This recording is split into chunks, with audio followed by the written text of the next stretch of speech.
தெருவில் எல்லாம் பேசுவ, மீசை வச்சுக்கிருவ, துண்டை அப்படி தெருக்கூட்டுற மாதிரி போட்டுக்கிருவ, அப்படி கட்ட செருப்பு போட்டுக்கிருவ, செருப்பு இப்படி வளைஞ்சிருக்கும், அப்படி திமிரா போவ. யார் தெரியுமான்னு? சாதியிலே இல்லாத எவனே தெரியாது அவங்காலில் விழுந்து 2 சீட்டுக்கு முட்டிக்கால் போட்டு நிற்ப. உனக்கு என்ன தன்மானம் இருக்கு? உனக்கு என்ன மானம் இருக்கு? இனமானம் இருக்கு? ஒன்றும் கிடையாது. வந்தவன் போனவன் இடத்திலெல்லாம் நாட்டை ஆள கொடுத்து விட்டு 4-3 சீட்டுக்கு முட்டிக்கால் போட்டு நிக்கிற. இது மாதிரி ஒரு மான இழப்பு எது இருக்குது? என்ன இருக்குது? உனக்கு எங்க அதிகாரம் இருக்கு?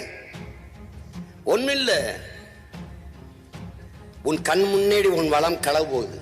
மீத்தேன் ஈத்தேன் பயோகாஸ் என்று உன் நிலம் நஞ்சாய் கொண்டிருக்குது. தெரியுது, தடுக்க முடியல. ஏன்? அதிகாரம் இல்லை.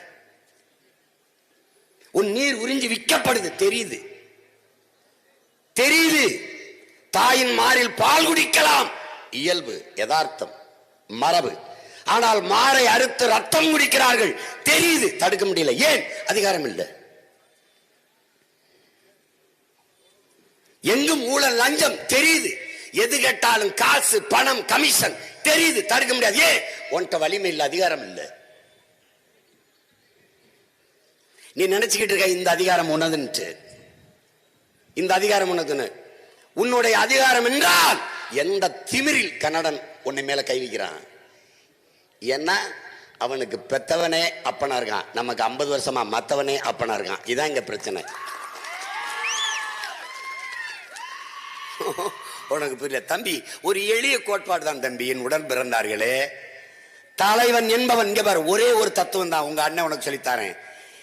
என் மொழி புரியாதவன் எனக்கு இறைவனாக இருக்க முடியாது. என் வலி உணராதவன் எனக்கு தலைவனாக இருக்க முடியாது. தகப்பன் என்பவன் என்னை பெற்றவனாக இருக்க வேண்டும். தலைவன் என்பவன் என் ரத்தவனாக இருக்க வேண்டும். இதான் கோட்பாடு. சும்மா வந்தேன் போனவன் தலைவனாக ஏத்துக்கிட்டு அப்படி செய்ய முடியாது. என் வழி உணரணும். என் இன வரலாறு தெரியாதவன் எனக்கு வழிகாட்ட முடியாது. என் வரலாறு தெரிஞ்சிருக்கணும்ல. நான் யாரு? அருண்மொழி சோழன் யாரு? அரசேந்திரன் யாரு? தெரியணும்ல. சேரன் செங்குட்டுவன் யாரு? பாண்டியன் நெடுஞ்செழியன் யாரு? ஆரியப்படை கிடந்த நெடுஞ்செழியன் யாரு? தெரியணும்ல. தெரியும். ஒன்னும் தெரியாம சும்மா அதை பேசிட்டு இருக்க முடியாது இல்ல. நான் யாருன்னு எனக்கு எப்படி தெரியும்? வரலாறு தெரியணும். அப்பதான் நான் யாருன்னு எனக்கு தெரியும். இப்ப எதற்காக தமிழர் ஓர்மைப்பட வேண்டியது இருக்கு? நல்லா கவனிச்சுக்கிறங்க. ஒரு தேசிய இனம் விடுதலை பெற வேண்டுமா? இப்ப கடைசியா தமிழ் இனத்திற்கு தேவைப்படுவது அரசியல் விடுதலை தான் இருக்கு. ஒரு இனம் என்றைக்கு முழுமையான விடுதலை அடையும், அது என்றைக்கு தனக்கென்று ஒரு நாடு அடைகிறதோ அன்றுதான் இந்த இனம் முழுமையான விடுதலை அடையும்.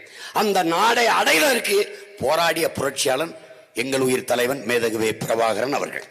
நீங்கள் நன்றாக கவனியுங்கள். அந்த நிலத்தில் லட்சக்கணக்கான நம்ம மக்கள் செத்து விழுகும் போது தமிழர் என்ற இன உணர்வை பெற்று நாங்கள் நாடார், நாங்கள் தேவர், நாங்கள் கோனார், நாங்கள் கவுண்டர், நாங்கள் செட்டியார், நாங்கள் பிள்ளை, நாங்கள் படையாச்சி, நாங்கள் பறையர், நாங்கள் முத்தரையர் என்ற இந்த உணர்வு இல்லாது நாங்கள் தமிழர்கள் என்ற உணர்வை பெற்றிருந்தால் தொற்றிருக்க முடியாது. கருணாநிதி தூங்கி இருக்க முடியாது. பல ஓராண்டுகள் தொடர்ந்து பேசி தொடர்ந்து ஓராண்டுகளுக்கு மேலாக சிறையில் இருந்தவன் உங்கள் மகன். என் குரல் வலை அவரால் நெரிக்க வேண்டிய தேவை வந்துவிட்டது. பல்லாயிரக்கணக்கில் இது மாதிரி கூடிய மக்களிடத்திலே நம் இன மக்கள் எப்படி கொன்றொழிக்கப்படுகிறார்கள் என்று நான் பேசும்போது தூக்கி அப்படியே 50 நாள் உள்ள போடுவார். திருப்பி வருவேன், அதே மாதிரி பேசுவேன், தூக்கி 60 நாள் உள்ள போடுவார். தொடர்ச்சியா போட்டு போட்டு என் குரல் வலையை நெரித்தார். ஏன்? என் ரத்தமும் அவர் ரத்தமும் ஒன்றல்ல. செத்து விழுந்தவன் என் ரத்தக்காரன். இவர் யாரோ? இவர்கள் தமிழர்களை ஆள வேண்டும் என்று நினைப்பார்கள். தமிழ் தேசிய பிள்ளைகள் நாங்கள் மற்ற இனங்களைப் போல உரிமை பெற்று பெருமையோடு பாதுகாப்பாக என் இன மக்கள் வாழ வேண்டும் என்று நினைப்போம். இரண்டுக்குமான வேறுபாடு இதுதான். அவனை எப்படியாவது என் மக்களை ஏமாற்ற வேண்டும் நினைப்பான். உங்கள் பிள்ளைகள் நாங்கள் இதிலிருந்து, இந்த கொடுமை, இந்த வறுமை, இந்த துயரம், இந்த துன்பம், இதிலிருந்து என் மக்களில் எப்படியாவது மாற்ற வேண்டும் என்று நினைப்போம். இது ரெண்டுக்கும் இருக்கிற வேறுபாடு. அங்கே செத்து விழுந்தவன் நாடாராக, கோணாராக, வன்னியராக, பிள்ளையாக, முதலியாராக செத்திருந்தான்னா நீ என்ன பண்ணிருப்ப? இங்க இருக்கிற அந்த சாதிக்காரெல்லாம் கொந்தளிச்சிருப்ப. ஆனால் செத்து விழுந்தவன் தமிழனாக விழுந்தான். நீ தமிழன், யாரோ தமிழன் போயிட்ட. ஏன்னா உனக்கு அந்த உணர்வு இல்லை. 1,50,000 பேர், 500 பேர் சாவார்கள். 500 பேர், அதில் 50 நாடார், 50 தேவர்கள் செத்தார்கள். அதில் 30 பேர் தேவேந்திரர், 40 பேர் பிள்ளமார், 50 பேர் முதலியார் என்று எந்த நாடும் ஏடும் செய்தி பதியவில்லை. என் அன்பு உடன் பிறந்தார்களே, தமிழர்கள் செத்தார்கள். இதான் செய்தி. உள்ளூர் செய்தியில், இந்திய செய்தியில், உலக செய்தியே அதுதான். இந்திய கடலுக்குள் மீனவர்கள் சுட்டுக் கொல்லப்பட்டார்கள். நம் இன சொந்தங்கள், நம் ரத்த உறவுகள். இந்திய மீனவன் செத்தான், எழுதப்படவில்லை. மீன்பிடிக்க சென்ற பறவர்கள் செத்தார்கள். மீன்பிடிக்க சென்ற இஸ்லாமிய மக்கள் செத்தார்கள். மீன்பிடிக்க சென்ற இந்து செத்தான். மீன்பிடிக்க சென்ற கிறிஸ்தவன் செத்தான். மீன்பிடிக்க சென்ற எந்த பறையர் செத்தார், தேவர் செத்தார் என்று எழுதவில்லை. நாடும் ஏடும் செய்தி பதியவில்லை. ஒரு இடத்தில் கூட தமிழ் மீனவர்கள் செத்தார்கள், தமிழன் செத்தான், அப்படிதான் உலகம் பூரா செய்தி. இந்திய பாராளுமன்றத்துக்கும் செய்தி. இதிலிருந்து நீங்கள் ஒன்றை உணர வேண்டும் என் அன்பு மக்களே, என் அருமை தம்பி தங்கைகளே. செத்து பிணமாக விழும்போதும் தமிழன் இனமாகத்தான் விழுந்திருக்கிறான் என்பதை நீ அறிந்து கொள்ளணும். அதுதான் இன ஒற்றுமை, இன அடையாளம்ங்கிறது. இப்ப எந்த உணர்வுல நாங்க யாரு? நாட்டின் முதலமைச்சரா இல்ல அமைச்சரா? கூட்டத்துக்கு வந்து 1000 ரூபாய் கொடுக்க போறோமா? ஏன் கூண்ணீங்க? அதுதான் இன உணர்வு, மான உணர்வு. உங்களை உட்கார விட மாட்டேங்குது, உசிப்பி கொண்டு வருது, ஒரே கொடியில் இணைக்குது. அதுதான் தமிழ் கொடி, தொப்புள் கொடி உறவுனா அதான் மொழி கொடி உறவு. அதனால உங்க பிள்ளைகள் என்ன சொல்றோம்? தமிழால் இணைந்து நாம் தமிழராய் நிமிர்வோம் முழக்கத்தை முன் வச்சது காரணம் அதுதான். அந்த இடத்தில் போர் நடக்கும் போது இந்த இடத்தில் அதே ரத்த சொந்தக்காரன் ஒருவன் முதலமைச்சராக இருந்திருந்தால் என்ன நடந்திருக்கும் யோசிச்சு பாருங்க. சீமான் முதலமைச்சர், உங்க மகன், அப்படி கற்பனை பண்ணி பாருங்க, வச்சு நினைச்சு பாருங்க. எங்க அண்ணன் இங்க சண்டை செய்யறார், எங்க மக்களை கொண்டுகிட்டு இருக்கான். சோனியா காந்தி அவன் மகன் இந்த கருணாநிதி எல்லாம் காசு கொடுத்து ஆயுதங்கள் வச்சு கொல்றான். என்னத்தால் அப்பன் காசு, ஏனந்த மிச்சி காசு, ஏன் காசுல ஆயுதம், ஏன் காசுல குண்டு, ஏன் காசுல ராணுவ வீரனுக்கு பயிற்சி கொடுத்து என்னை கொண்டுகிட்டு இருக்கான். இப்போ சட்டசபையில் இந்த நாடு நாடாவதற்கு முன்பிருந்தே இந்த நிலப்பரப்பில் நிலைத்து வாழக்கூடிய புதுகுடி மக்கள் தமிழர்கள் நாங்கள். 50,000 ஆண்டுகளுக்கு மூத்த தொல்குடி சமூகம் தமிழ் சமூகம். இந்த மண் அடிமைப்பட்டு கிடக்கும் போது இதன் விடுதலைக்காக செக்கிழுத்தவர்கள், சிறைப்பட்டவர்கள், தூக்கிலே தொங்கியவர்கள், வாளும் வேலுமேந்தி பீரங்கி துப்பாக்கியை எதிர்த்து போரிட்டு ரத்தம் சித்தி மாண்டவர்கள் தமிழ் மறவர்கள். அருமை பெரியவர்களே, ஆட்சி அதிகாரத்தில் இருப்பவர்களே, நான் இந்த நிலத்தின் இறையாண்மைக்கு கட்டுப்பட்டு, சட்ட திட்டத்திற்கு கட்டுப்பட்டு, தேசிய ஒருமைப்பாடை மதித்து, வரி செலுத்தி, வாக்கு செலுத்தி வாழ்ந்து கொண்டிருக்கிற குடிமகன். என் இன உறவுகளை இன்னொரு தாய் நிலத்தில் என் இனத்தின் வரலாற்று பகைவன் கொன்று குவிக்கிறான். என் இன மக்களை கொல்வதற்கு நீ ஆயுதமும் பயிற்சியும் பணமும் கொடுப்பது தவறு. அதை நிறுத்திக் கொள்ளவில்லை என்றால் என் இன மக்களை காப்பதற்கு தமிழ்நாடு, தமிழர்கள் நாங்கள், என் இன மக்களுக்கு, என் இன மக்களின் பாதுகாப்பு ராணுவமாக இருக்கிற விடுதலை புலிகளுக்கு பணமும் ஆயுதமும் பயிற்சியும் கொடுக்க வேண்டிய தேவை உருவாகும். நாங்கள் கொடுப்போம். அவ்வளவுதான் சட்டசபையில் தீர்மானம். இலங்கை உனக்கு நட்பு நாடு, என் இனத்தின் வரலாற்று பகைவன் சிங்களன் உனக்கு நண்பன் என்றால் நான் யார்? நான் யாரா உனக்கு? நான் யார்? என்னை தாண்டி நீ நண்பன் தேடுகிறாய். சிங்களன் வேணுமா? அவனை வைத்துக்கொள், என்னை விட்டுவிடு. நான் வேணுமா? என்னை வைத்துக்கொள், அவனை விட்டுவிடு. இந்த ஆட்டங்காட்ட ஒரு ஆண்மகன் அந்த அரியணையில் ஏறி உட்காரணும். அதுதான், அதற்கு ஒன்றாக வேண்டும் தமிழர். கச்சத்தீவு யாரை கிட்ட இந்திரா காந்தி எடுத்து கொடுத்தார்கள்? என் மீனவ மக்களின் வாழ்வாதாரம், என் இன சொந்தங்களின் சாவை பார்க்கவா? சாவை பார்க்கவா நாங்கள்? என் அக்கா தங்கச்சி தாலி இருக்கிறதை பார்க்கவா நாங்கள்? அவர்கள் அழுகுரலையும் ஒப்பாரியும் ஓலத்தையும் கேட்கவா நாங்கள்? எப்படி? யாரை கேட்டு கொடுத்த? கச்சத்தீவை கொடுத்தது எத்தனை ஆண்டு கால ஆட்டம். நான் வந்த பிறகு சொல்றா கொடுத்ததான்னு. கச்சத்தீவை திருப்பி ஏடு, இல்லையல் என்னை பிரித்து விடு. ஒரே தீர்மானம். நாங்கள் அப்பவே சொன்னோம், சீமான் ஒரு பாசிஸ்ட், சாவனிஸ்ட், பிரிவினைவாதி, செப்பரேட்டிஸ்ட், குப்பரேட்டிஸ்ட். இங்க வாடே, இங்க வா. என் தாய் நிலத்தில் ஒரு நிலப்பரப்பை எடுத்து நீ சிங்களனுக்கு கொடுத்துட்ட. அதை எடுத்து இந்த நாட்டோட சேரு என்று சொல்ற நான் பிரிவினைவாதி, கொடுத்ததுதான் என்று சொல்கிற நீ தேசியவாதியா என்று குரல் எழுப்ப ஒரு வீர குரல், வீர மகன் இந்த நிலத்தில் இல்லை. உனக்கு என்ன?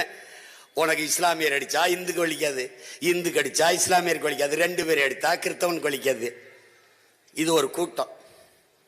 டே, மதம் மாறிக்கொள்ளக்கூடியதாடா. டே தம்பி, என் தங்கச்சி, என் ஆத்தாள், அப்பனே, உனக்கு புரிஞ்சுக்க. மதம் மாறி, இன்னைக்கு இந்து நாளைக்கு இஸ்லாமிய, இன்னைக்கு இந்து நாளைக்கு கிறிஸ்தவன். மதம் மாறிக்கொள்ளக்கூடியது. ஆனால் மொழியும் இனமும் ஒருபோதும் மாறிக்கொள்ள முடியாதது, மாற முடியாது. நல்லா கொஞ்சிக்கணும். வரலாறு உனக்கு கற்பிக்கலையா? இந்தியாவிலிருந்து பாகிஸ்தான் ஏன் போச்சு? ஓர் இறை, இஸ்லாமிய மார்க்கம், நபி வழி போயிடுச்சு.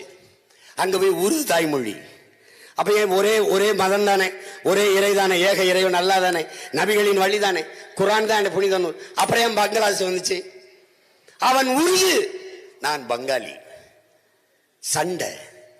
தன் தாய் மொழியிலேயே வங்காள தேசம் என்று உருவாக்கிட்டு போயிட்டான். அதுல என்ன தெரியுது? நான் இஸ்லாம், அவன் உருது, அவன் வங்காளி, அவன் அரேபியன், ஆனால் நான் தமிழன். ஆனால் நாங்க ஓர் இறை ஏற்று ஒரு மார்க்கத்தை பின்பற்றுறோம். இதுதான் கோட்பாடு, இதுதான் யதார்த்த புரிதல். அப்ப குழப்பிக்க கூடாது. அப்படிதான் இந்துன்னா அவன் பீகாரிடா, அவன் மராட்டியன், அவன் தாய்மொழி மராட்டியம், அவன் குஜராத்தி, அவன் மொழி ராஜஸ்தான், அவன் மொழி ராஜஸ்தானி. நான் இந்து, என் மொழி தமிழ், நான் தமிழன். என்னைக்கு இந்த புரிதல் உனக்கு வரப்போகுது? என்னைக்கு வரப்போகுது? அதனால ஓர்மை இல்ல, பிளந்து பிரிஞ்சிட்ட. இங்க எதனால காரணம்னா, திட்டமிட்டு தமிழ் பேரின மக்களை ஒழிக்கிறதுக்கு செஞ்ச ஒரே வழி என்னன்னு பாருங்க. திட்டமிட்டு சாதி பற்று, மதப்பற்ற ஊட்டிட்டான். அது வெறின்னு கூட வச்சுக்கலாம். சாதிய உணர்வு, மத உணர்வை ஊட்டிட்டான். ஐயா பெரியார் சொல்றாங்கல்ல, கள்ளு சாராயம் குடித்தவன் கூட படுத்து உறங்கினால் போதை தெளிஞ்சிரும், இறங்கிரும். ஆனால் சாதி மத போதை ஏறினால் செத்து பாடையில போனாலும் இறங்காதன்ற. அங்க போய் ஆறுமுக நாடார் கல்லறை எழுதி வச்சுவான் சமாதியில. ஆமா, கருப்பையா தேவர், முத்தும் இவன் எழுதி வச்சிருவான். இன்னும் இருக்கே, கல்லறை எழுதி இருக்கே, போய் பாரு, சமாதியில இருக்கு. அது பெரிய போதை, அது இறங்காது. அப்ப திட்டமிட்டு அதை ஊட்டிட்டான். மொழி பற்று, இனப்பற்று ஊட்டப்படுவதற்கு பதிலாக தமிழின மக்களுக்கு சாதி பற்று, மதப்பற்று ஊட்டப்பட்டுச்சு. அதனால தமிழன் வேற ஏதோ வேற்றுக்கிரக ஒரு வாசி போல, வேற்றுக்கிரக ஆள் போல, வேற்றுக்கிரக வாசி போல கருதிட்டு போயிட்டான். தமிழனாம்பா, நம்ம இல்லப்பா. இந்த கூட்டத்தில் 2 பேரும் அடிச்சுக்கிட்டான்னு வச்சுக்கிறோங்க, நம்ம வேலுகளா, நம்ம ஆளுகளா? இல்லை. அவன் அடிபடும் போது, இவன் இங்கிட்டு அடிபடும் போது அங்கிருந்து 4 பேர் நம்ம ஆளுகளா? இல்லை. அப்ப நீ அடிபடுவதை தவிர வழி இல்லை. புரியுதா? இப்போ ஒரு கூட்டம் கிளம்பி வருது. எப்படி? வென்றாக வேண்டும் தமிழ், ஒன்றாக வேண்டும் தமிழர், தமிழால் இணைந்து நாம் தமிழராய் நிமிர்வோம் என்ற முழக்கத்தை முன்வைத்து எளிய மக்கள், இது மற்றும் ஒரு அரசியல் கட்சி அல்ல, மாற்றத்திற்கான எளிய மக்களின் புரட்சி என்ற முழக்கத்தை முன்வைத்து நாங்கள் சாதி மதங்கள் எங்கள் அடையாளங்கள் அல்ல, இடை வந்த சாதி, கடவுள் வரி, சமையல் வரி, கண்ணன்கள் தமிழுக்கு நோயே இடை வந்த சாதி எனும் இடர் ஒழிந்தால் ஆள்வது நம் தாய் தாய் தாயே என்கிற புரட்சி பாவலர். அந்த தாய் தமிழ் தாயின் பிள்ளைகளாக எழுகிறோம். சாதி ஒழித்தல் ஒன்று, நல்ல தமிழ் வளர்த்தல் மற்றொன்று. பாதியை நாடு மறந்தால் மற்ற பாதி துலங்குவதில்லை. இது புரட்சி பாவலர். இருட்டறையில் உள்ளதடா உலகம், சாதி இருக்கின்றது என்பானும் இருக்கின்றானே என்று வருந்தி பாடுகிறார் பாவேந்தர். அந்த பாக்கலை வாசித்து நேசித்து சுவாசித்து நிற்கிற புரட்சி பிள்ளைகள், இளைய தலைமுறை பிள்ளைகள் நாங்கள் தமிழர்கள் என்கிற தேசிய அடையாளத்துக்குள் திரளத் தொடங்கணும். இப்போது உலகத்தில் ஏதேனும் ஒரு ஓரத்தில் இஸ்லாமிய தமிழனுக்கு அடிபட்டால் நாம் தமிழர் கட்சி பிள்ளைக்கு வலிக்கும். ஏதோ ஒரு ஓரத்தில் இந்து தமிழனுக்கு முதுகில் அடி விழுந்தால் நாம் தமிழர் பிள்ளைக்கு வலிக்கும். ஏதோ ஒரு ஓரத்தில் கிறிஸ்தவ தமிழனுக்கு அடி விழுந்தால் வலிக்கும். நாடாருக்கு விழுந்தால், செட்டியாருக்கு விழுந்தால், கோணாருக்கு விழுந்தால், முத்தரையருக்கு விழுந்தால், கவுண்டருக்கு விழுந்தால், தேவருக்கு, யாருக்கு அடி விழுந்தாலும் என் இனத்தின் மீது விழுந்த அடி என்று எழுந்து நிற்பான். அதுதான் தமிழ் தேசிய இனத்தின் உணர்வு. அதுதான் தமிழ் தேசிய இனத்திற்கான ஓர்மைக்கான அவசியம். அவனை விடியா அப்படின்பான். அதுதான் இங்க இருக்கிற சிக்கல். அதனாலதான் அழிஞ்சு போச்சு இந்த இனம். நீ கவுண்டரு, சரி கவுண்டரு. நீ கல்லரு, சரி கல்லரு. நீ மரவரு, சரி மரவரு. நீ அகமுடையரு, அவன் நாடாரு, சரி அவர் செட்டியாரு, அவர் உடையாரு, முத்தரையர். கருணாநிதி, எம்ஜிஆர், ஜெயலலிதாவும் யாரு யாரு சொல்லு? எத்தனை வருஷம் ஆட்சியை கொடுத்த? கருணாநிதி எங்களுக்கு இடஒதுக்கீடு கொடுத்துட்டாரு. இடஒதுக்கீடு கொடுக்க அவர் யாரு? அவர் யாரு? அவர் இருந்த இடம் நாம போட்ட பிச்சை. நான் கல்யாணம் இருக்கேன்ல, நான் மரவி இருக்கேன்ல, நான் அகமுடைய இருக்கேன்ல, நான் கோணார் இருக்கேன்ல, செட்டியார் இருக்கேன்ல, பிள்ளை இருக்கேன்ல, முதலியார் இருக்கேன்ல, நான் போட்ட பிச்சை. நீ இருக்கிற நாற்காலி. நீ யாரு எனக்கு இடஒதுக்கீடு கொடுக்க? மொத்த இடமும் என்னுடையது. நீ யாரு எனக்கு இடஒதுக்கீடு கொடுக்க? கவுண்டரா இந்த 5 வச்சுக்க, தேவரா இந்த 3 வச்சுக்க. என்னடா கூறுகட்டி வியாபாரம் பண்றீங்க நீனு? கூறுகட்டியா? உங்க பிள்ளைகள் நாங்க வந்தான் சொல்றோம். அள்ளி கொடுக்காதே, அளந்து கொடு. எடுத்து கொடுக்காதே, எண்ணி கொடு. இந்த ஆட்டம் காட்டாதே. நீ என்ன படையாச்சு, நான் எவ்வளவு என்ன எண்ணி, அதுக்கப்புறம் கொடு. கவுண்டர் நான் எவ்வளவு என்ன, அதுக்கப்புறம் கொடு. தேவர்ல என்ன, கல்லர், மரவர், அகமணி 3 பேரை பிரிச்சு பிரிச்சு என்ன, தலைக்கேற்ப கொடு. செய்ய மாட்டான். செய்யணும். யாரு? உங்க மகன் வந்து செய்யணும். அதுக்கு என்ன வழி? ஒன்றாக வேண்டும் தமிழர். அது ஒரு வழி கிடையாது. அங்க போறது 3 சீட்டை கேட்டு வாங்கிட்டு தலைவர் நமக்கு நல்லா பண்ணிட்டார்.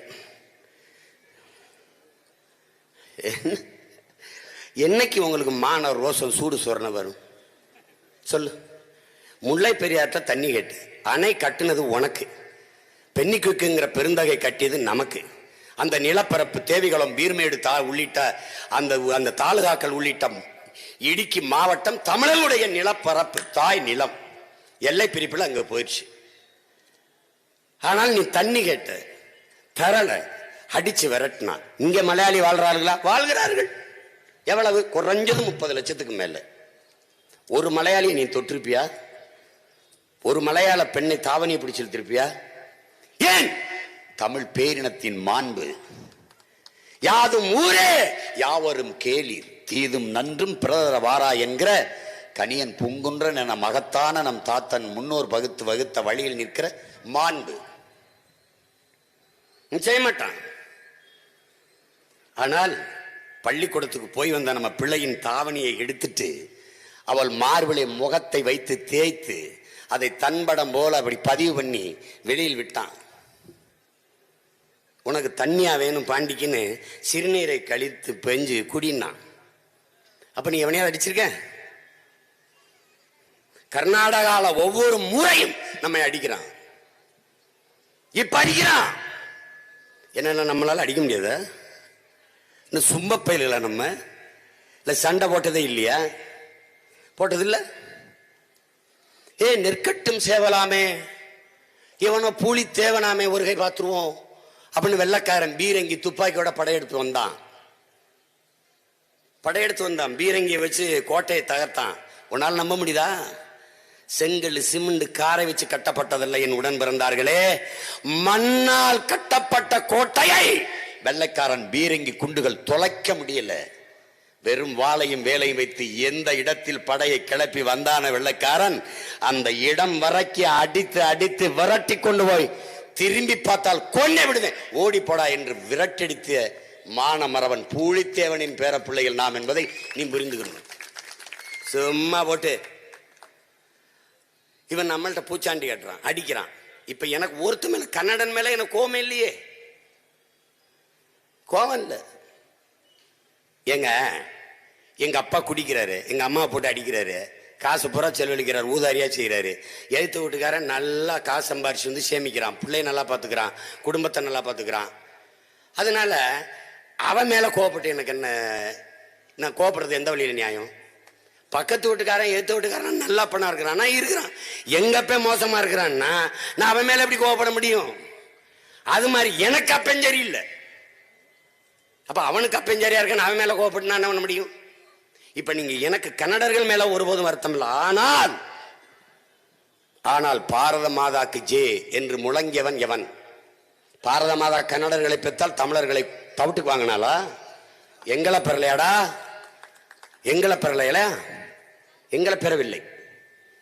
தேச ஒற்றுமை, இறையாண்மை, சீமான் இனவெறி அரசியல் செய்கிறான், வெறுப்பு அரசியல் செய்கிறான், பாசிசம் என்று பேசிய பரதேசி ஒரே ஒரு தடவை வாடா, வாடா.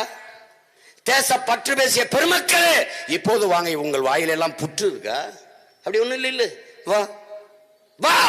உன் தேசப்பற்று, தேச ஒற்றுமை, இறையாண்மை, ஒரே நாடு, ஒரே ரேஷன் கார்டு, ஒரே தேர்வு, ஒரே தேர்தல், ஒரே விளக்கமாறு, ஒரே வெங்காயம், ஒரே வெள்ளப்பூண்டு. இங்க வாடா நாயே, இங்க வாடா, வாடா. ஏ ஒரே ரேஷன் கார்டுன்னா, ஒரே வரின்னா, எல்லாருக்க ஒரே தண்ணி எங்கடா, ஒரே நீர் எங்கடா?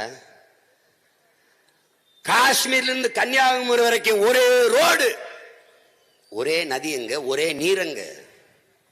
எங்க? ஒரு நாட்டுக்குள் இந்திய நாடு என்று வச்சு பேசுவோம். இந்த நாட்டுக்குள் ஒரு தேசிய மக்களை அடிப்பது, துன்புறுத்துவது, சித்திரவதை செய்வது, அதை பல முறை ரசித்துக் கொண்டிருக்கிறது இந்திய ஒன்றியத்தை ஆளுகிற அரசு, இந்த நிலத்தை ஆளுகிற அரசு. நல்ல சான்றோட விளக்கிறேன் பாருங்க. போன முறை இந்த மாதிரி வரும்போது பேருந்து, கனடா பேருந்து போகும்போது கடலூரை தாண்டி ஒரு அரை மணி நேரம் நிறுத்தி வச்சான் என் தம்பி கடல் தீபன். அரை மணி நேரம் நிறுத்தி விட்டுறான். அந்த அரை மணி நேரம் நிறுத்தினதுக்கு 90 நாள் அவனை சிறைப்படுத்தி குண்டாசில போட்டது இந்த தமிழ்நாட்டு அரசு. ஆனால் அங்கிருந்து வருகிற என் அப்பன் வயதை ஒத்தவனை அறநிர்வாணமாக்கி அடிக்கிறான். லாரி ஓட்டி வர்றவனை, பாரவுந்து ஓட்டி எல்லாரையும் அடிக்கிறான், சித்திரவதை செய்கிறான், ஜட்டியோட உட்கார வைத்து அடிக்கிறான். அவன் மீது ஒரு எஃப்ஐஆர், முதல் தகவல் அறிக்கை ஏதாவது ஒரு காவல் நிலையத்தில் போடப்பட்டது உண்டா? என் உடன் பிறந்தார்களே இல்லை.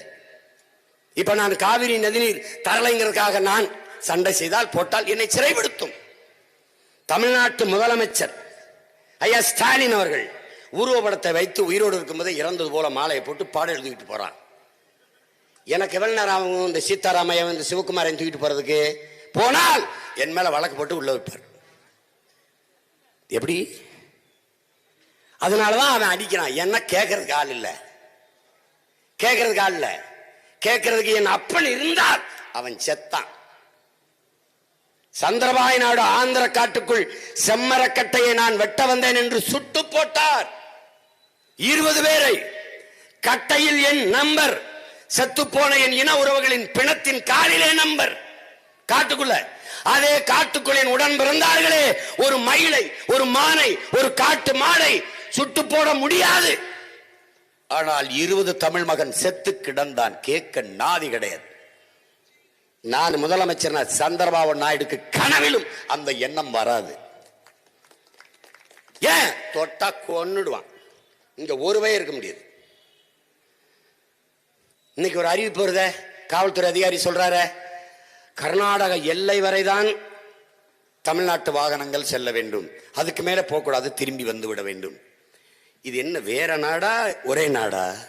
இந்த தேச ஒற்றுமை இறையாண்மை பேசிய இந்த நீங்க கேட்கணும் என் தம்பி தான், டே நீ தானட பாரத மதப்பட்டு, நீ தானட இந்திய இறையாண்மை பேசி தேச, நீ வட நீ வட. அங்க உள்ள நுழைய விடாம நீ அடிக்கும்போது எங்கடா படுத்திருந்த, எந்த சந்துக்கூட போய் நுழைஞ்சுக்கிட்டு இருந்தா? இங்க வாடா. எங்க உன் இறையாண்மை, எங்க உன் தேச ஒற்றுமை? கர்நாடகாக்குள் தமிழனுடைய வாகனம் நுழைய முடியாது என்றால் அது பகை நாடா இல்ல பக்கத்து மாநிலமா? அது பாகிஸ்தான், பங்களாதேஷா? ஏன் நுழையவில்லை? இப்போ அதே நிலையை நான் உருவாக்க எவ்வளவு நேரம் ஆகும்? ஒரு பொருள் இங்கிருந்து அங்க போக கூடாது, அங்கிருந்து இங்க கூடாது. எந்த கர்நாடகால இருந்து ஒரு வண்டி நுழையக்கூடாது நிறுத்துறான். நான் சொல்ல எவ்வளவு நேரம் ஆயிரும்?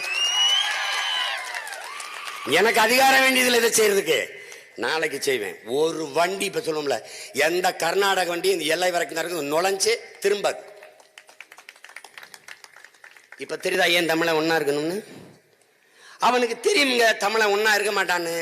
தேவர் அடிச்சா தாங்க தேவர் வருவான், படையாச்சி அடிச்சா தான் படையாச்சி வருவான், படையாச்சி அடிச்சா தேவர் வரமாட்டான், படையாச்சி அடிச்சா கவுண்டர் வரமாட்டான். அவனுக்கு தெரியுங்கன்னா நமக்கு. ஆனால் தமிழ் அவன்ல ஒருத்தனை தொட்டால் மொத்த தமிழனும் வருவான் என்ற நிலை இருந்தால் நடுங்குவான். அது செய்யணும்ல. அதுக்கு என்ன வழி? ஒன்றாக வேண்டும் தமிழன்.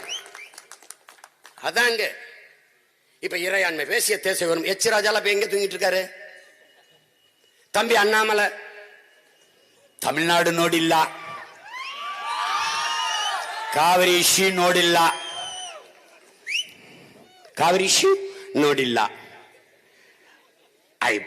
Still I death, I proud Kannadiga. ನಾನು ಕಾವೇರಿ ಇಶ್ಯೂ ನೋಡಿಲ್ಲ, ತಮಿಳ್ನಾಡು ನೋಡಿಲ್ಲ. ತಮಿಳ್ನಾಟಿಲ್ உனக்கு ஓட்டில்ல, போயிட்டாரு ஓட்டில்ல. கரடியே காரி பிரிச்சு சொன்னேன். அதுக்கு மேல நான் என்ன சொல்றது? என்னவோ ஒண்ணு இவங்க ஆட்டம் காட்டுவாங்க. என் அன்பு மக்கள், எங்க ஆத்தால அப்பத்தால விடு, எங்க அப்பத்தால விட்டுரு. என் தம்பி தங்கச்சி கவனிச்சுக்க. வழிபாடு என்பது, மெய்யியல் என்பது, இறையியல் என்பது ஒரு பகுதி மானுட வாழ்க்கையில், ஒரு பகுதி. கடவுளை வணங்குதல், தொழுதல் என்பது ஒரு பகுதி.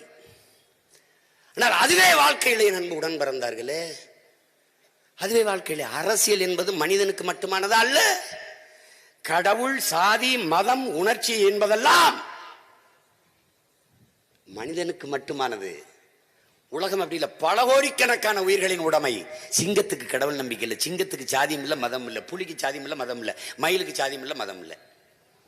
இந்த கேடுகட்ட மனிதன் தான் சாதி, மதம், கடவுள் எல்லாம் வச்சுக்கிட்டு கும்பிட்டு கிடப்பான், இதுக்குள்ள அடிச்சுட்டு கிடப்பான். சாதி சண்டை பல ஆண்டுகளாக, அந்த சண்டையில் ஒருபோதும் சாகவில்லை சாதின்னு எழுதுறான். எத்தனை தடவை சாதி சண்டை வந்திருக்கு? என்னைக்காவது சாதி செத்துருக்கா? சாதிக்கு ரத்த வரி உண்டு, ரத்தத்திற்கு சாதி வரி கிடையாது என்று ரத்தத்தை கொடையாக கொடுக்கிற பிள்ளைகள் தமிழ் தேசிய பிள்ளைகள், நாம் தமிழர் பிள்ளைகள் தான். சரி, நான் ஒன்று கேட்குறேன். உனக்கு சிறுநீரகம் பழுதாயிருச்சு, ஆஸ்பத்திரியில் மாற்று சிறுநீரகம் பொறுத்தினா தான் பொழைப்பாங்கிறாங்க. மருத்துவரை கூப்பிட்டு, ஐயா பொறுத்துறியே, ஒரு படையாச்சி கிட்னியா அவங்க பொறுத்திருங்கய்யா அப்படி சொல்லுவியா? பறையர் கிட்னியை பொறுத்திராதிய, நான் செத்தாலும் பரவாயில்லன்னு ஒரு தடவை சொல்றா பாப்போம். சொல்லு. நீங்க எனக்கு தேவர் ரத்தம் இருந்தா பொறுத்துங்க, செலுத்துங்க, இல்லையா நான் செத்தாலும் பரவாயில்ல சொல்லுவியா? எப்படியாவது என்னை காப்பாத்திருங்க சாமி. இது ஒரு கொடுமை கூட்டம் விடாது. இது ஒரு கொடுமை கூட்டம். அது தன் இனம் செத்த போதையும் எனக்கு வலிக்கல. மீனவே அத்தனை பேர் 840 பேரை சுட்டு கொண்டா வலிக்கல. நான் தான் பல தடவை சொல்றேனே, நான் சின்ன பேசி இதை சொல்லிருக்கேன். சீமா எல்லாம் சிரிக்கிறதுக்காக பேசுறான். ஏய், ஒரு தடவை அந்த முதலாளிச்சர் நாற்காலியில் உட்கார்ந்தவன, எங்கடா என் மீனவனை ஒரு தடவை சிங்களனை தொற்ற சொல்றா பாப்போம், தொற்ற சொல்லு. அதை எழுதியிருக்கான். இலங்கை ராணுவம் பாதுகாப்புத்துறை அமைச்சகத்தில் ரொம்ப நாளா ஒரு பேர் இருந்தது, வளர விடக்கூடாது, ஆபத்தான ஆள், அழித்து ஒழிக்கப்பட வேண்டிய ஆள் என்று ஒருத்தர் பேர் இருந்தது. யார் பேரு? எங்க அண்ணன் பேரு. இப்ப அந்த பேரை எடுத்துட்டான். அழித்து ஒழிக்கப்பட வேண்டிய ஆள், வளர விடாமல் தடுக்கப்பட வேண்டிய ஆள், ரொம்ப ஆபத்தான ஆள். யார் பேர் இருக்கு? என் பேர் இருக்கு. அவராவது துப்பாக்கி வச்சிருந்தாரு, படை வச்சிருந்தாரு. என்கிட்ட ஒண்ணும் இல்லையடா, சொரிசரங்கு படை கூட உடம்புல இல்லை. என்னடா எனக்கு என்ன அவனுக்கு தெரியும். ஏன்னு அவர் நல்லவர்னு தெரியும். என்னையன்களு அவனுக்கு தெரியும். ரொம்ப மோசமா. அவர் வளர்ப்பு வேற. அவர் விளையாட்டு கூட நண்பர்களை பிடிச்சு தள்ளியதில்லை, போடா வாடான்னு பேசியதில்லை. நான் மேடையில் பேசுறது கேட்டுதானே நினைச்சிருக்கேன். தனியா அறையில் இருக்கும்போது நான் பேசுறது நீ கேட்கறது இல்லையா? ஐயா சகிக்க முடியாது என்னை பெல்லா காட்டு போய நான் என்னை நீ சமாளிக்கவே முடியாது. நீ ஐயா என்னை ஆள் வச்சு அடிக்கிறப்பேன்னு நினைச்சிருக்கேன். நானே போய் அடிப்பேன். எனக்கு ஒரு திமிரு இருக்க, எனக்கு ஒரு திமிரு இருக்க. 100 பேர் நான் ஒரு ஆளு, நீங்கள் 100 பேர் என்னை ஒரு ஆளை குறிவிக்கிறீங்க, நான் ஒரு ஆள் உங்க 100 பேரை குறிவிக்கிறேன். அப்ப எப்படி? எனக்கு பின்னாடி 1000 பேர் நிற்கார்கள் என்கிற திமிர் இல்ல, 1000 பேருக்கு முன்னால் நான் நிக்கிறேன் என்கிற திமிர் தான். அதனால அந்த கன்னடா அடிக்கிறான் பாரு இன்னைக்கு. ஏய், அதிகபட்சம் 2 ஆண்டுகள் தான் வந்து உட்கார்ந்த சத்த. நீ தொட்டு பாரு ஒரு தடவை. அதப்புறம் வந்து இறையாண்மை பேசிட்டு இந்தியாவை அவர் வந்து வெறுப்பு அரசியல் பேசுகிறார், அந்த கன்னடர்கள் மேல வெறுப்பு குற்றார். ஏய், அப்படிலாம் பேசாதப்பா, பேசாத. ஆந்திர காட்டுகள் சுடும்போது நீ எனக்காக அரைச்சு விட்டு கண்ணீர் வடிச்சிருந்தீங்கன்னா நீ ஆளப்பா. கர்நாடகாவில் மானுட உரிமை பேசுகிறவன், கம்யூனிசம் பேசுகிறவன், மனித உரிமை எல்லாம் இருக்கு இல்லப்பா. மானுட பற்று பேசுற முற்போக்கு சக்திகள் எல்லாம் இருக்கு இல்ல. இந்த இறையாண்மை பேசுகிற, தேசப்பற்று பேசுற காங்கிரஸ்கார ஆட்சியில தமிழன் அடிக்கிறான். எங்கடா பாரதிய ஜனதா கட்சிக்காரன் எந்திரிச்சு, ஏய் அடிக்காதப்பா, ஒரே நாடு ஒரே மக்கள். அவன்கிட்ட வரியை வாங்கி நீ சாப்பிடுற, அவன்கிட்ட மின்சாரத்தை வாங்கி நீ எரிச்சுக்கிற, அவன் இருட்ட கடந்து உனக்கு வெளிச்சத்தை தர்றானப்பா. ஒருத்தன் சொல்லையடா, ஏண்டா? ஏன் நெய்வேலி பழுப்புல இருக்கிற மின்சாரத்தை நீ காவிரியில் தண்ணி தராத கிணறுகளுக்கு கொடுக்க கூடாது என்று நான் போராட போகும்போது நீ துணை ராணுவ படையை குவித்து நெய்வேலி பழுப்பு நிலக்கரியை சுற்றி வளர்த்தாயா இல்லையா? நான் நுழையும் போது 144 தடை உத்தரவை போட்டு என்னை கைது செய்து இழுத்து கொண்டு போனீர்களா இல்லையா? அப்ப என் மக்களை அடிக்கும் போது உன் துணை ராணுவ படையை நிறுத்தி நாட்டின் குடிமக்களை எப்படி தாக்குவாய் என்று ஒருத்தன் கேட்கல. அப்புறம் தேசப்பற்று வரும், தேசப்பற்று வரும், தேசப்பற்று புற்று கூட வராதா எனக்கு உன் மேல. எங்கிட்டு வரும் தேசப்பற்று? இது என் நாடு, எனக்கான உரிமையை தரும், என் உயிருக்கு ஆபத்தென்றால் உயிரை கொடுத்தேனும் பாதுகாக்கும் என்கிற நம்பிக்கை எனக்கு வரணும். அப்பத்தான் இது என் நாடு என்ற பற்று எனக்கு வரும், பிறக்கும். அதை விட்டு நான் அடி வாங்குறத ராய்ச்சிக்கிட்டு இருக்க. இன்னைக்கு நடக்குது. ஒவ்வொரு ஆண்டும் காவிரி நதி நீருக்கு நான் போராடும் போது நடக்குது. உனக்கு எங்கெங்கெல்லாம் இருந்து உன் காவிரிக்கு தண்ணி வருதோ, டேய் நீ எழுதி வச்சுக்க. அங்கெங்கெல்லாம் சப்டமை கட்டி, தடுப்பணையை கட்டி நிறுத்தி உன்னைய நான் சாகடிக்கல. நீ பார்த்து இவங்கள மாதிரி 192 டிஎம்சி தண்ணிக்கு கையேந்திர வயல் நினைச்சிருக்கியா நீ? 4000 டிஎம்சி என்கிட்ட இருக்கு. கணக்கில் அடங்கா நீர்த்தேக்கங்களை உருவாக்கி எனக்கு வேண்டிய நீரை நானே சேமிச்சு தண்ணீரின் தேவையில் தண்ணீரை அடைஞ்சிருவேன். ஒரு தண்டையும் கேட்க மாட்டேன். அதே மாதிரி என்னுடைய நிலக்கரி மின்சாரத்திலிருந்து உனக்கு தரமாட்டேன். மத்திய அரசு உடுங்க அரசு போடா அப்படின்னு ராவோட ராவா இதுக்குன்னு ஸ்பெஷல் போர்ஸை கிரியேட் பண்ணுவேன். சுத்தி நின்னுக்கடா, இந்தடா ஹைலி எக்யூப்டு, நல்ல வெல் ட்ரைன்டு, இந்த உயர்தர ஆயுதங்களை வச்சுக்க, எவன் இருந்தாலும் போடுறா, பார்த்துக்குறோம்டா. நின்றா நீ யாழை நிறுத்துவேன், பூட்டை பூட்டிட்டு சாவியை வச்சுக்கிடுவேன். பூட்டு அங்க இருக்கும், சாவி என்கிட்ட இருக்கும். என்ன இருட்டு போடா. இதுக்கு முன்னாடி இருட்டில் இல்லையா? நாங்கள் மெழுகுவர்த்தி வச்சுக்கிட்டு வாழ்றோம். என்ன இருக்கு எங்க ஆளுங்க இவர் அடுப்பை எரிச்சு தண்ணியை கொதிக்க வச்சு என்கிட்ட இருக்கு விளைவில் அனுப்புறேன் பாரு. இதுல இருந்து வருது பாரு அந்த நீராவி, அதை காத்தாடிகளை சுத்த வச்சு மின்சாரம் தயாரிச்சு மோட்டரை ஓட்டி தண்ணிக்கு வச்சுக்கிட்டான். மாட்டு கழிவு, ஆட்டு கழிவு, இலைதலை கழிவு, மனித கழிவை கொட்டி பயோகேஸ் தயாரிச்சு அம்மாவுக்கு சிலிண்டர் நிறைச்சு இவன் ஒரு சிலிண்டரை போட்டு மோட்டர் பிக்க ஓட்டிக்கிட்டு வீட்டில் மின்சாரம் தெரிச்சுக்கிறியா என் தம்பி? இதே ஊர்ல தான், இதே ஊர்ல அவன் வீட்டில் செய்யறான், நான் நாட்டில் செய்ய போறேன். இந்த பைத்தியக்கார பயலுக பூட்டி தள்ளிவேன். ஒரு சொட்டு தண்ணி தர முடியாதுன்னு சொல்ற மான கன்னடன் ஒரு சொட்டு, ஒரு யூனிட் மின்சாரம் தமிழ்நாட்டில இருந்து எனக்கு வேண்டாம்னு சொல்றா, துணிஞ்சு சொல்றா. சொல்லு, நான் 24 மணி நேரத்தில் 4 மணி நேரம் தான் எனக்கு மின்சாரம் வருது. 20 மணி நேரம் இருட்டில் நடந்துட்டு உனக்கு வெளிச்சத்தை கொடுக்குறேன்டா, வெளிச்சத்தை கொடுக்குறேன். எனக்கு மின்சாரம் அதெல்லாம் தர முடியாது, அதெல்லாம் தர முடியாது, அதெல்லாம் தர முடியாது. நீ வேடிக்கை பார்த்துட்டு இருக்க. இந்த வாட்டி நீ பாராளுமன்றத்துக்கு பிஜேபி காங்கிரஸ் ஓட்டு கேட்ட வருவியில சுடாடாக்குவேன் உன்னை. நீ வாணி, நான் கேட்கறதுக்கு பதில் சொல்லிட்டு போ. இங்க வாணி, நீ வா. இஸ்லாமிய சிறைக்கைதில் விடுதலையில் வாட் அபவுட் ஒரு ஸ்டாண்ட், ஒவ்வொரு ஒப்பீனியன்? எனக்கு தெரியும் நீ ஒன்றும் செய்ய மாட்டாங்கன்னு. உனக்கு கருத்தே கிடையாது. கச்சத்தீவு மீட்புல கருத்தே கிடையாது. காவிரி நதிநீர் உரிமையில கருத்தே கிடையாது. பாரதிய ஜனதா தமிழர்களுக்குள்ள உரிய நதிநீரை பிரித்து கொடுக்க வேண்டும் என்று சொன்னால் காங்கிரஸ் வெல்லுவான், காங்கிரஸ் சொன்னால் பாரதிய ஜனதா வெல்லுவான். அப்போ அற்ப மாநில தேர்தல் வெற்றிக்காக தமிழ் தேசிய பேரினத்தின் உரிமையை நீ பறிகொடுக்கிற. நான் இங்க உயிரை கொடுத்தாவது அந்த உரிமையை மீட்க போராடுவேன். அதான் நான் விடவே மாட்டேன்.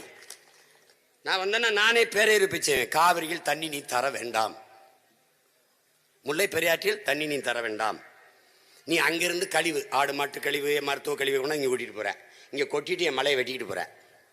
இதை பார்த்துக்கிட்டு இருக்காரு நம்ம மகான். ஒன்றும் கேள்வி இருக்கிறது இல்லை. உங்களுக்கு இந்த கொடுமையெல்லாம் தெரியுமா? முல்லை பேரியாற்று அணைக்கு பக்கத்தில் ஒரு சின்ன அணை இருக்குது, பேபி அணைன்னு. அதை ஆழப்படுத்தினா நீரை தேக்கி வைக்க முடியும். அதில் ஒரு 15-20 மரங்கள் இருக்குது. இந்த மரங்களை வெட்டிட்டு இதை கொஞ்சம் ஆழப்படுத்திக்கிறோம் அப்படின்னு கேட்கறதுக்கு 40 ஆண்டுகளாக அனுமதி தர மாட்டேங்குது கேரள அரசு. உங்களால் நம்ப முடியுதா? இந்த வாட்டி பினராயி விஜயன் கொடுத்துட்டார், சரி வெட்டிக்கிறேன்ட்டு. சாயந்தரம் கொடுத்துட்டு காலையில் முடியாதுன்னு இன்னும் இந்த மரத்துங்களை வெட்ட முடியல. இந்த மரத்தை வெட்டி நான் அந்த அந்த அணையை ஆழப்படுத்தி கொண்டால் மறுபடி மாற்று மரங்களை, அதே மாதிரி மரங்களை நட்டுவத்து வளைத்து விட முடியும். வளர்த்து விட முடிகிற மரத்தை நீ வெட்ட அனுமதிக்க மாட்டேங்கிறாய். ஆனால் ஒருபோதும் மனித ஆற்றலால் உருவாக்க முடியாத மலைகளை நீ வெட்டி கொண்டு வர. மரத்தை வெட்ட அனுமதிக்காத மாநிலத்திற்கு என் மலையை வெட்டி கொண்டு போவதற்கு அனுமதிக்கிற இந்த நாட்டின் அதிகாரத்தை நீ எப்போது தூக்கி எறிய போறாய்ங்கிறது நீ புரிஞ்சுக்க. நீ தூக்கி எறிய வந்தாவா, ஆனால் நான் தூக்கி எறியாமல் போக மாட்டேன். நீ என்ன எனக்கு ஓட்டு போட மாட்டே, அவ்வளவுதானே? ஓட்டு போட மாட்டே, அவ்வளவுதானே? நீ ஒரு நாள் தலை கிருகிருத்து சுத்தும், உனக்கு ஒவ்வொரு பிரச்சனையா வரும். அப்ப என்னை நீ தேடுவ தம்பி. உன் முளக்குச்சு இங்கதான் அடிச்சிருக்கு. நாங்க என்ன பண்ண தெரியுமில்ல, வயலை அறுத்துட்டு கருது அறுத்துட்டு அப்படியே சின்ன சின்ன தாள்கள் அப்படி பூண்டு செடி புல்லாம் முளைச்சிருக்கோம். மாடை கொண்டு நடு வயல்ல முளக்குச்சு அடிச்சிருவோம். அடிச்சுட்டு பெரிய கயிறை கட்டி விட்டுருவோம் பசு மாடை. அவர் பாட்டுக்கு வய பூரா மேய்வாரு. மேய்ஞ்சிட்டு எங்க வந்து படுப்பாருன்ற கடைசியா முளக்குச்சி எங்க இருக்கோ அங்க வந்து படுத்துறாரு. அது மாதிரி நீ ரெட்டலைக்கு போடுவ, உதயசூரியனுக்கு போடுவ, அப்புறம் கைக்கு போடுவ, தாமரைக்கு போடுவ. அவன் தூக்கி உன்னை தெருவில் போடுவான், சுடுகாட்டில் போடுவான், அங்கே போடுவான், இங்கே போடுவான், ரோட்டில் போடுவான். அப்படியே பார்த்து கடைசியா தள்ளாடி வந்து எங்கே விழுவ? அப்பா விவசாயி தஞ்சு ஊத்து அப்படின்னு வந்து விழுவ. அதான் நடக்க போகுது. அதான் நடக்க போகுது ராஜா. அதான் நடக்க போகுது. இரு பேசுவோம் இரு. எங்க போற?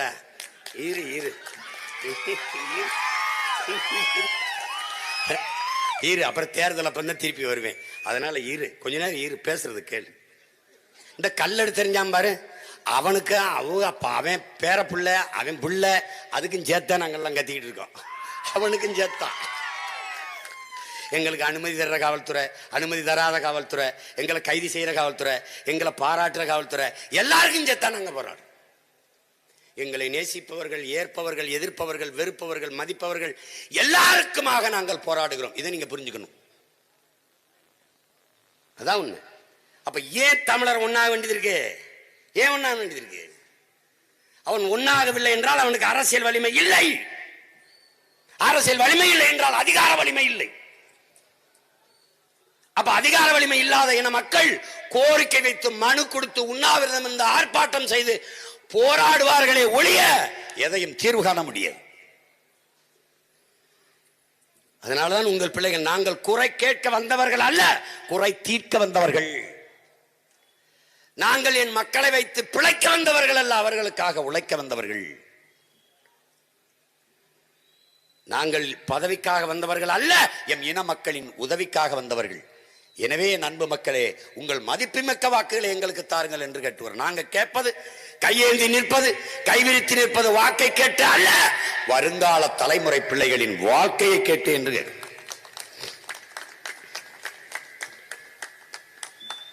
நீங்க அப்படிதான் ஈழத்துல சிங்களன் முழு ராணுவ பலத்தை வச்சுக்கொண்டு என் அக்கா தங்கச்சி வன்புணர்வு செய்தான். துப்பாக்கியை காட்டி கெடுத்தான், வீட்டை இடிச்சான், மார்பை அறுத்து அப்படி சன்னல்ல கோர்த்து வித்தான். தமிழர்களை கொண்டு தொடக்கறி வெட்டி தமிழன் தொடக்கறி கிடைக்கும் இங்கே என்று எழுதி வச்சான். எல்லாவற்றையும் ஒருவன் பார்த்தான். கொதிக்க கொதிக்க காய்ச்சிய தாரை தொட்டு பள்ளி கல்லூரியில் விளைநிலங்களுக்கு சென்று வர நம் பெரியம்மா சின்னம்மா அக்கா தங்கச்சியை நிர்வாணப்படுத்தி மார்பிலே கொதிக்கிற தாரை தொட்டு ஸ்ரீ என்ற சிங்கள எழுத்தை எழுதினான். எல்லாம் கவனிச்சுக்கணும். இதையெல்லாம் பார்த்து பார்த்து பார்த்து இருந்த ஒரு மகன் எந்த ஆயுதத்தை வைத்து தன் இன மக்களை அழிக்கிறானோ அதே ஆயுதத்தை வைத்து தன் இன மக்களை பாதுகாக்க முடியும் என்கிற நிலைக்கு வந்தபோது இடுப்புல செருகி இருக்கிற துவக்கை அந்த மகன் தூக்கினான். அவன்தான் பிரபாகரன் என்ற தமிழ் பேரினத்தின் ஒப்பற்ற புரட்சியாளர். அதுபோல என் இன மக்களே, தமிழ் பேரினத்தின் ஓர்மை. நான் என் ஆத்தாளப்பன் தாத்தா பாட்டியை கூட்டிட்டு வரல, எனக்கும் கீழே இருக்கிற என் தம்பி தங்களை நம்பிதான் இந்த களத்திலே நிற்கிறேன். நான் அவனுக்காகத்தான் பேசுகிறேன் என்பது அவனுக்கு புரியும். நான் அவனுடைய எதிர்காலத்திற்காக நிற்கிறேன். என் அண்ணன் பழனி பாபா அவர்கள் சொன்னது போல, என் அன்பிற்குரிய மக்களே, என் அன்பான மக்களே, தமிழின மக்களே, நீங்கள் சாதி மதங்களாக பிளந்து பிரிந்து நின்றீர்கள் என்றால் தனிமைப்படுத்தப்படுவீர்கள், அச்சுறுத்தப்படுவீர்கள். மொழி இனமாக ஒன்றாகி நின்றீர்கள் என்றால் வலிமை பெறுவீர்கள், பாதுகாப்பாக வாழ்வீர்கள். நான் உங்கள் சந்ததியினர், உங்கள் பிள்ளைகள், உங்கள் பிள்ளைகளின் விடுதலையை என் விலங்கில் சுமந்து கொண்டிருக்கிறேங்கிறார். அதுபோலவே உங்கள் மகன் பழனி பாபாவின் தம்பி நான் சொல்கிறேன், உங்களின் இனத்தின் விடுதலையை என் கை விலங்குகளில் சுமந்து கொண்டு நிற்கிறேன். நான் விதைப்பதெல்லாம் கனிகள் அல்ல, அவ்வளவும் விதைகள். ஒரு நாள் அவை முளைக்கும். ஒரு நாள் எழுச்சி மிக்க இளைஞர் கூட்டம் எழுந்து வரும். என்னை புதைத்த இடத்தில் இருந்து எலும்பு கூட்டை தோண்டி எடுத்து அதற்கு நன்றி சொல்லும் என்கிறார் புரட்சியாளர் பழனி பாபா அவர்கள். அதை கவனத்தில் வைத்துக் கொள்ளுங்கள். ஒரு தலைமுறை எழுச்சியும் புரட்சியுமாக தயாராகி கொண்டிருக்கிறது. நீங்கள் அறிவார்ந்த தமிழ் சமூக மக்களே, என் அன்பு தம்பி தங்கையிலே, உங்களிடத்தில் உங்கள் உடன் பிறந்தவன், உங்கள் அண்ணன், உங்களுக்கு முன்பு இந்த இன உரிமைக்கு நிற்கிற ஒரு மகன் என்கிற, இந்த இனம் பாதுகாப்பாக வாழ்வதற்கு நிற்கிற ஒரு படை தளபதி என்கிற முறையிலே உங்களிடத்தில் சொல்ல விரும்புகிறேன். உங்களுக்கு நீங்கள் மொழி இனமாக நிற்கப் போகிறீர்களா?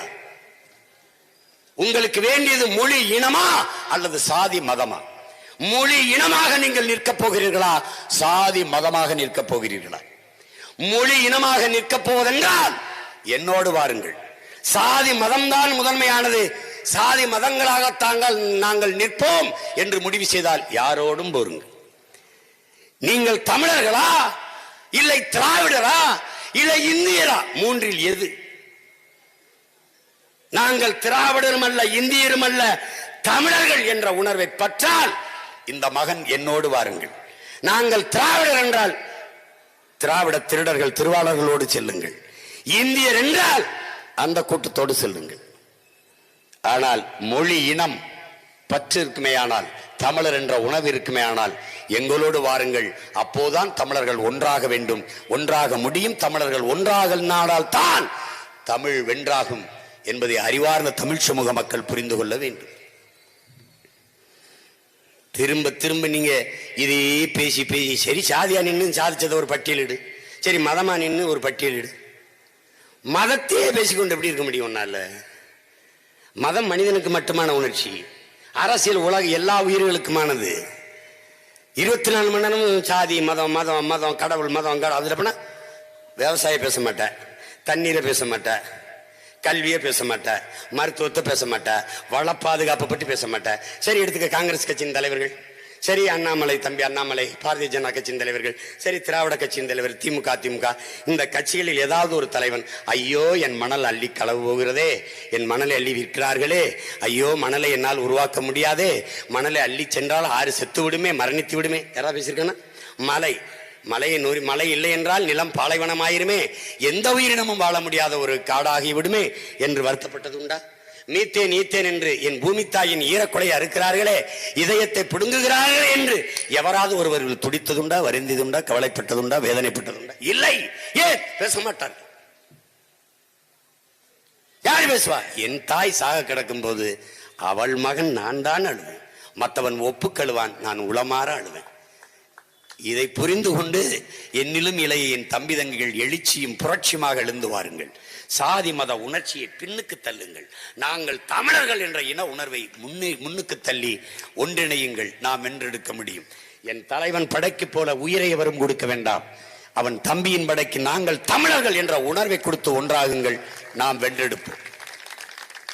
ஒரே கோட்பாடுதான், இலக்கு ஒன்றுதான், இனத்தின் விடுதலை. எப்படி வெல்லுவ? இனம் ஒன்றாவும் இலக்கை வென்றாவும். இதுதான் நமது தத்துவ நிலைப்பாடு, கோட்பாடு. இதை புரிந்து கொண்டு நாம் ஒன்றாகணும்.